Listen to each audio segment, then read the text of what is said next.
As always, kicking off the show with our double bill from a film, and this week it was The Big Short. If you can name me any other film that has Frank Sinatra and the Pussycat Dolls on their soundtrack, I'll give you a prize. Okay, I'm on it. And we don't have any prizes. That's how confident I am that you won't find one. Okay, please tweet us if you can name one.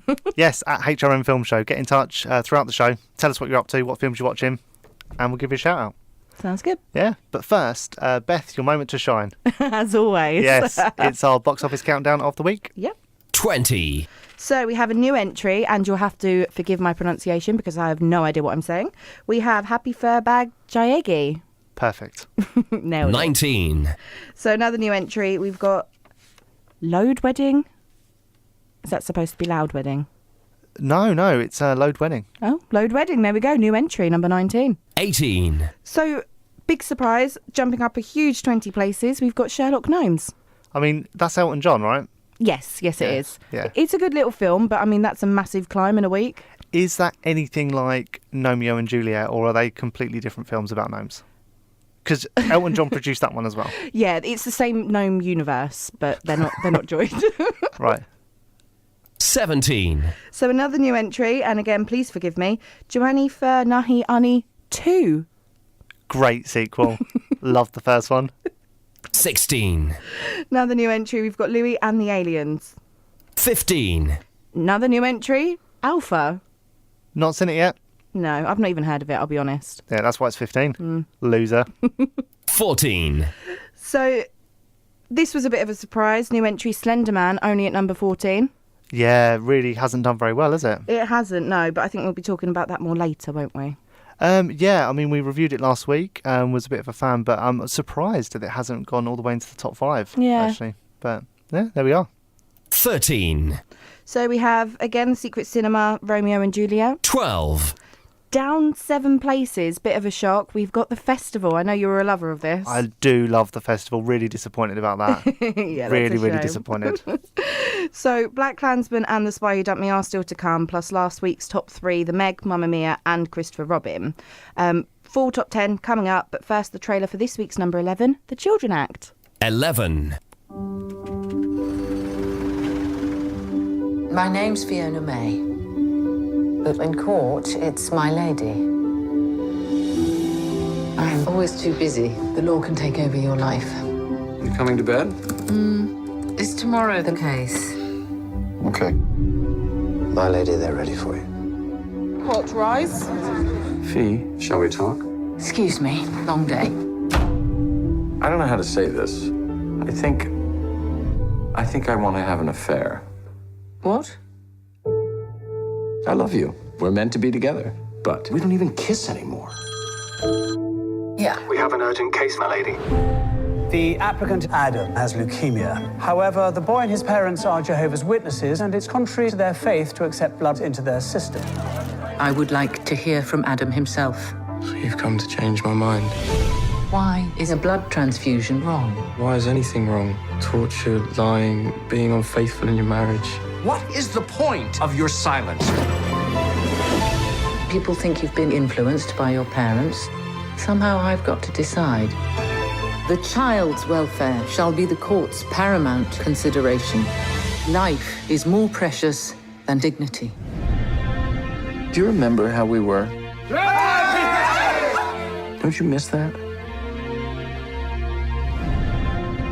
My lady, I've got so many questions for you. I think you brought me close to something. My delicious adventure.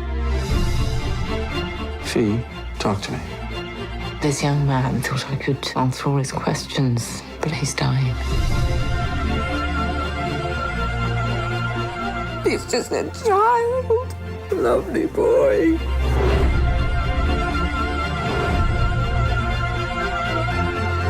Adam, remember all of life and love. It's a day of anguish at the World Courts of Justice. My lady, they're ready for you.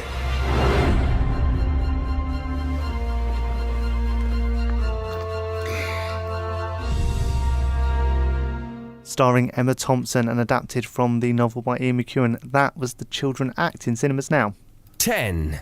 So down 2 places, getting back to it, we've got Ant-Man and the Wasp at this week's number 10. Yeah, hasn't really taken off like other Marvel films, has it? No, pun intended. No, but I'll take it. 9. So this week's number 9, Hotel Transylvania 3, Summer Vacation. Sounds like a hoot. 8. We've got Mission Impossible Fallout at number 8. Yes, and as always, the only thing that you need to know about that Paramount want you to know about that, is the Halo jump, which is why I haven't bothered seeing the film, because I know that he jumps out of a plane, and that's pretty much what the entire film is built around, right? Yeah, I think that's what they've all been built around. You know, jumping out of a plane. What, all the films? All the films in the world. The last one was built around the fact that he hung onto the plane. Of course, silly me. This one, he jumps out of it. Next level every time. What will he do next time? I'm betting that he'll cannonball himself into the sky, into a plane. Yes. Because he's held onto one, he's jumped out of one, now he's got to get in one. I mean, I would go see that. Yeah. Yeah, there we go. Let them know. If Tom's listening. Come on, Tom. That's Next what we one expect. sorted. Yeah. Anyway, Ant-Man and the Wasp? No, Mission Mission Impossible. There we go. I've had a nightmare with my notes today. Focus. Yeah. From the film Mission Impossible Fallout, nailed it. Here's one of the songs, I think it featured in the trailer actually, from Imagine Dragons. This is Friction. So that was Friction from this week's number 8, Mission Impossible Fallout. And moving on with our list. 7. So, new entry, The Spy Who Dumped Me, one that I really, really, really want to see. Yeah, I mean, Mila Kunis, Kate McKinnon, seemed like a good pairing, right? Yeah, what's not to love? Yeah. 6. Another new entry, bit of a shocker that it's only at number 6, we have Black Klansman. Yeah, and they're both of our new entries of the week, aren't they? They are, yeah. And we'll be reviewing Black Klansman later, so have a listen to the trailer now. There's never been a black cop in this city. We think you might be the man to open things up around here.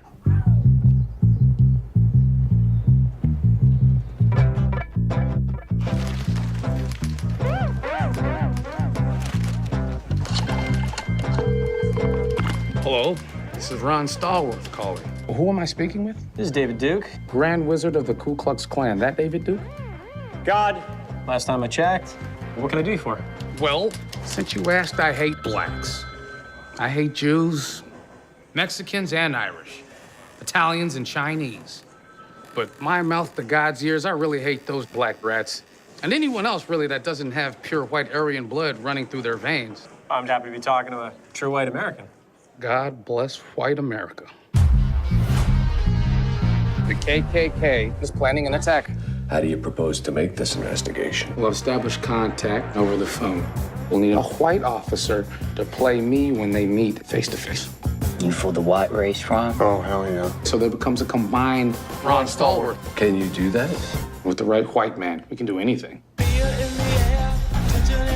When's the last time they let a rookie lead an investigation? Oh, that's right.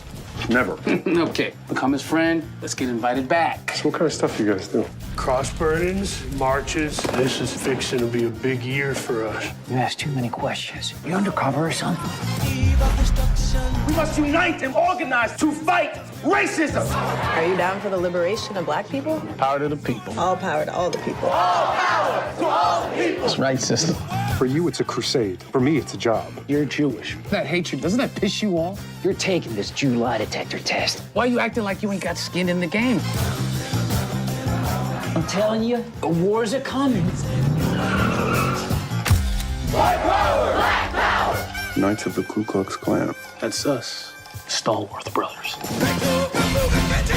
We're on a roll, baby. America first. America first. America first. If I would have known this was a Klan meeting, I wouldn't have taken this mother. That was the trailer for Black Klansman, and I can't tell you how on edge we were when that was playing, because we've seen the film, we're reviewing it later, and it is not quite as innocent as language as what's in the trailer. No. So yeah, thank God that's over. And yet, apologies if obviously any of the content in that trailer is a bit sensitive to you, and when we do review the film, forewarning, it's a politically charged movie. Yeah, as you would expect, you know, so yeah, just heads up. Yeah. Anyway, let's get on with our box office countdown. 5. So this week's number 5, we have The Equalizer 2. Yeah, starring Denzel. He loves a good action movie, doesn't he? He does indeed. 4. Another sequel at this week's number 4, Incredibles 2. Yes, Disney have returned, but not the Disney film I've been looking forward to this year, to be honest with you. Wreck-It Ralph 2 is the one that I've really got my eye on. Is that this year? Yeah, it's this year. Oh, I think it's in the next couple of months or something. Oh, yeah, that is the one to look out for. Yeah, can't wait for that. But Yeah. Incredibles 2 has had great reviews. Do Yeah. go and see it, especially if you've got kids. Oh, definitely. Yeah. So, moving on, last week's top 3 remain unchanged, but who will be number 1 this week? The Meg? The Meg. That's it. You want to have a That's third go? the one. Yeah, The Meg, Mamma Mia, Nailed it. and Christopher Robin have all been here before, but we'll let you know after this from Ray LaMontagne.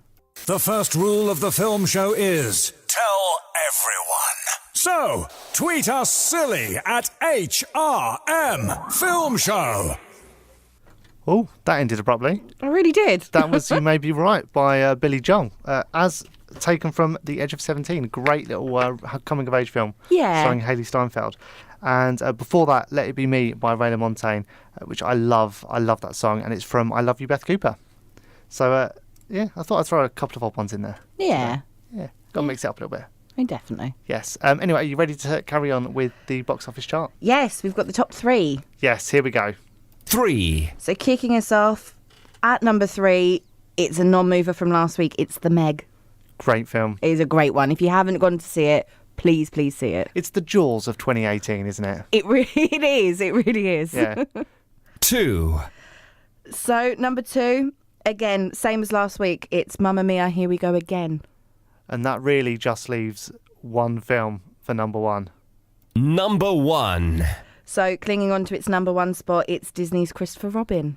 2 weeks in a row. Yep. Who'd have thought it? I didn't think it would have the sort of staying power to do that. No, but I've not seen it. I've heard fantastic things from everyone I know that has seen it. Yeah. Yeah, it's supposed to be incredible. Yeah. So. Yeah, it looks like a really sweet film, actually. It does. Like a really good family film. Yeah, we should definitely see it, especially, 2 consecutive weeks at number 1. Yeah, and Disney have really upped their game with live action films. Yeah, they have. Because my main criticism of them was they just keep doing live action remakes of their animated films. Mm-hmm. It's nice that they've got a good original one that's topping the charts as well. Yeah, definitely. It's going strong. Yeah. Will it be number 1 next week? Who knows? We'll tell ya. Tune into the film show. But first, we've still got a lot coming up on the show. We've got Searching and Black Klansman reviews, but we also look at some of the films you could be watching at this year's London Film Festival. That's all coming up.